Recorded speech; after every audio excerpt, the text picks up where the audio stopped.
warahmatullahi wabarakatuh. Perkenalkan, saya Nabila Erlenli, Putri Pariwisata Indonesia Provinsi Jambi 2020. Nah, teman-teman semua, saat ini saya berada di tempat tongkrongnya Bapak Ariel Gontai. Bapak Ariel di mana ya? Di luar. Oh, lagi di luar ya? Berarti Bapak nggak tahu dong kalau misalkan saya datang ke sini? Iya, nggak tahu. Oke, gimana kalau misalkan kita tanya Bapak yuk? Yuk. Rapli, lihat, yuk, Erlin, Rapli, Yuk, Pak. Belakang. loh, Halo, Bapak. ada Nabila, udah lama? Enggak, baru aja Pak datang kok. baru aja, saya kaget, dulu yuk, duduk Nabila yuk, aduh. Ada apa nih Nabila? Saya kaget juga tadi pas baru nyampe sini kok rame-rame seperti ini. Iya Pak, sebelumnya saya minta maaf dulu nih Pak sama Ah, Bapak, iya, karena nggak saya apa. datang ke sini nggak ngomongin Bapak dulu nih. Oh, Dan terus? kebetulan waktu saya datang ke sini nih, saya ketemu sama teman-teman yang lainnya nih, teman-teman Bapak, tim Bapak. Iya. Nah, jadi saya sengaja buat kaget Bapak gitu loh. Oh, misalnya ngerjain saya ya, datang, iya, ceritanya ngerjain Bapak ngerjain gitu. dasar nih. Nah, jadi gini loh Pak, saya datang ke sini dengan bertujuan ingin ini loh, sharing-sharing bareng gitu sama Bapak Oh, tentang iya Nabila kan Iya. seleksi nasional masih ya. lagi seleksi ini menjadi Putri Pariwisata Iya, Indonesia. betul semangat terus harus lihat ini ya Nabila ya. Terus apa nih? Iya Pak. Heeh. Jadi kali ini saya ingin mengajak Bapak ngobrol-ngobrol nih, Iya. ngobrol-ngobrol tentang ada tema yang sudah saya sediain nih Pak. Wah, ini temanya Dan- pasti berat-berat, jangan berat-berat loh. Kita di Jangan sini berat-berat. ngopi saja, ngobrol penuh inspirasi. Oke. Gitu, biar kita ngobrol-ngobrol tapi ngobrolnya penuh berisi dan bermakna. Kira-kira apa nih Nabila? Nah, jadi saya udah ada nyediain beberapa pertanyaan sih Pak sebenarnya untuk Bapak. Ya. Oke, Bisa pertanyaannya berapa nih?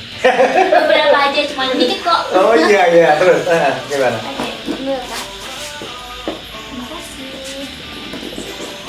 Oke Pak, jadi kali ini saya ingin mengajak Bapak tuh ngobrol-ngobrol. Temanya itu tentang kebangkitan pariwisata daerah, khususnya di Provinsi Jambi nih, Iya. selama pandemi COVID-19 ini. Iya, saya jadi gini Nabila, saya kan juga sebagai penggiat, sebagai penggerak, pendorong lah teman-teman juga sudah saya ada di beberapa penasihat dan pembina beberapa komunitas di Jambi.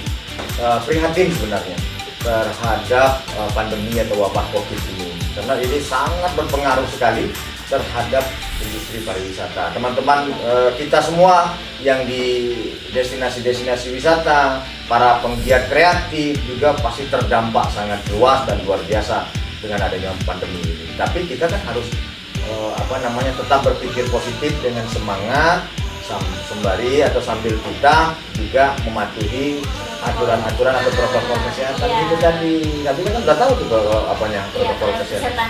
Nah, sudah pasti sudah pernah belajar kan? Udah Iya, tahu. Pak. Disiplin nggak pakai? Disiplin dong, Makanya. pastinya menggunakan masker, Iya. menggunakan hand sanitizer ini, Iya. selalu Terus? mencuci tangan. Dan gitu. satu lagi, jaga jarak. Iya, jaga Kan jarak 200 meter juga. lebih kita nih. Nah, yang seperti ini Nabila kan kita berarti mematuhi protokol kesehatan. Nah, itu tadi. Jadi kalau kita menyikapi kebangkitan, sebenarnya pemerintah kita, pemerintah pusat maupun daerah, alhamdulillah sebenarnya sudah perhatian, sudah memberikan responnya terhadap teman-teman di daerah juga. Kementerian Pariwisata juga dalam hal ini memberikan rangsangan bagi daerah-daerah yang mempunyai atau berkeinginan dengan sungguh-sungguh untuk tetap mempromosikan daerahnya Iya. dalam rangka kita tetap melaksanakan protokol kesehatan di bidang adaptasi kebiasaan baru COVID-19 ini. Oke, baik Pak. Jadi gini Pak, saya kan sudah menyediakan beberapa pertanyaan untuk Bapak. Ya. Nah, saya ingin bertanya nih kepada Bapak. Kalau membahas tentang pariwisata di Provinsi Jambi nih, Ya, Provinsi Jambi itu memiliki potensi pariwisata yang seperti apa sih?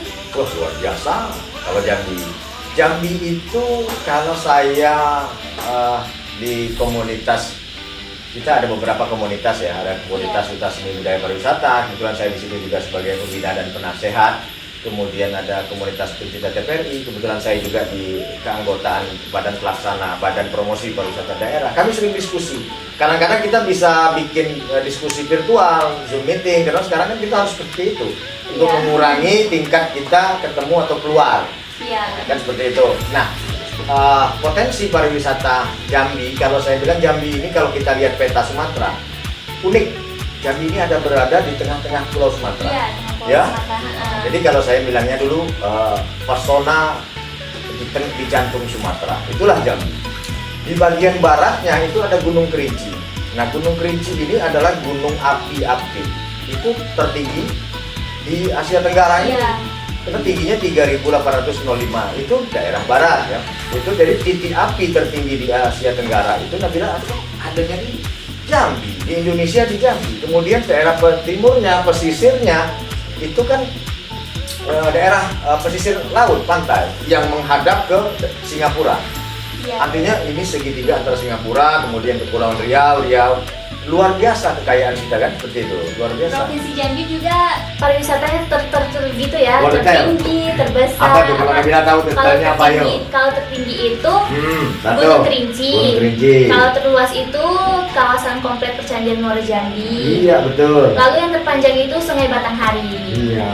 Kemudian kita juga punya geopark tertua. Iya, Jepat. Geopark Taman Mini Itu yang udah berani. termasuk jajaran situs purbakala di Indonesia ya, sudah tercatat Taman oleh Bumi ya. UNESCO. Nah, itu sekarang masih dalam tahap pengusulan ke UNESCO, tapi sudah jadi bagian dari Geopark Nasional. Itu umurnya menurut para ahli di bidang penelitian itu 350 juta tahun. Kebayangkan berapa nih 350 juta tahun ya Nabila ya? Iya, Pak. Nah, Oke. terus apa Nabila? Baik ini Pak, kita kan sekarang dalam keadaan pandemi COVID-19 ini ya. Ya. Nah menurut Bapak nih, bagaimana cara pariwisata Indonesia, khususnya pariwisata Jambi, dapat beradaptasi di tengah pandemi COVID-19 ini? Nah, ini kita dalam rangka pelaksanaan COVID ini memang kita prihatin. Beberapa teman-teman penggiat di daerah juga selalu komunikasi dengan kita, kapan lah destinasi ini dibuka, kapan lah tempat wisata kami ini dibuka. Kemarin Candi Muara Jambi sempat dibuka, kemudian tanggal 6 kemarin juga ditutup kembali, Iya, ditutup karena kembali. meningkat karena seiring dengan tes swab yang semakin masif. Tapi di ini loh Pak, di Gunung Kerinci jalur pendakiannya sudah dibuka tanggal 4 Oktober kemarin. Benar sekali, saya ada baca edarannya dari Taman Nasional ya, Balai Taman Nasional, tapi tetap Tetap mematuhi protokol kesehatan. Mematuhi protokol Dan kesehatan. juga saya ada baca sih katanya harus sebelum mendaki harus melampirkan surat keterangan rapid test itu ya Pak ya? Ya, betul, surat keterangan rapid test, kemudian harus pakai masker, Iya. Membawa hand sanitizer secara pribadi. sanitizer, kemudian juga volume yang mendaki itu sudah diatur. Kalau dulu biasa 100 orang misalnya, 45 orang sekarang Pak. 45 orang. Lebih tahu Nabila sekarang. Udah baca berarti ini Iya. edaran dari Taman Nasional. Dan ini saya ada beberapa teman di guide pendaki di Kerinci, mereka sangat bersyukur sekali terhadap dibukanya jalur pendakian Gunung Kerinci dan Gunung Tujuh. Iya, Gunung Tujuh juga dibuka. Baik Pak. Ya. Nah, ada lagi nih Pak pertanyaannya. Menurut Bapak nih, apa peran yang paling penting yang dapat dilakukan oleh kita selaku masyarakat dan para pelaku pariwisata yang sangat merasakan besarnya dampak yang disebabkan oleh COVID-19 ini? Disiplin protokol kesehatan. Oke. Nah, itu satu. Artinya kita semua masyarakat bahu-membahu dengan pemerintah, dengan para penggiat, dengan para stakeholder, semua lapisan unsur masyarakat harus disiplin mematuhi protokol COVID. Iya. Terus kita tetap menjalankan fungsi-fungsi promosi untuk pariwisata. Sekarang kan kita sudah zaman 4.0, semua sudah digital. Jadi promosikan melalui mungkin website, melalui Instagram, melalui Twitter dan Facebook dan lain-lain sebagainya. Manfaatkan itu untuk kita mempromosikan daerah. Nah itu nanti jadi tugas Nabila. Mudah-mudahan terpilih jadi putri pariwisata. Karena sudah semangatnya sudah saya lihat sudah 80% sudah jadi. Tinggal 20% nanti di pusat nanti. Iya, Bapak. Amin ya. Mohon doanya semuanya. Iya. Oke baik Pak. Ini kan yang tadi kan ini ya peran yang paling tepat nih pastinya ada yang protokol protokol CHSE itu ya. Nah itu juga kan wajib diterapkan ya Pak ya dalam destinasi pariwisata itu. Oh sangat wajib. Jadi CHSE itu kan sebuah program di bidang adaptasi kebiasaan baru yang diinisiasi oleh Kementerian Pariwisata dan Ekonomi Kreatif. Jadi setiap objek atau destinasi wisata itu wajib menerapkan CISE. CISE itu kan C-nya clean lines, health, safety, dan environmental sustainability, artinya ketahanan lingkungan. Nah ini kalau kita jalankan plus dengan 3M tadi, bermasker, menjaga jarak, selalu mencuci tangan, atau membawa hand sanitizer, mencuci tangan dengan air mengalir, dengan sabun, insya Allah, insya Allah kita akan berusaha. Berdoa kepada Tuhan semoga wabah pandemi ini tidak menjangkiti kita, dan kita tidak menjangkiti yang lain, orang lain tidak menjangkiti kita dan keluarga kita.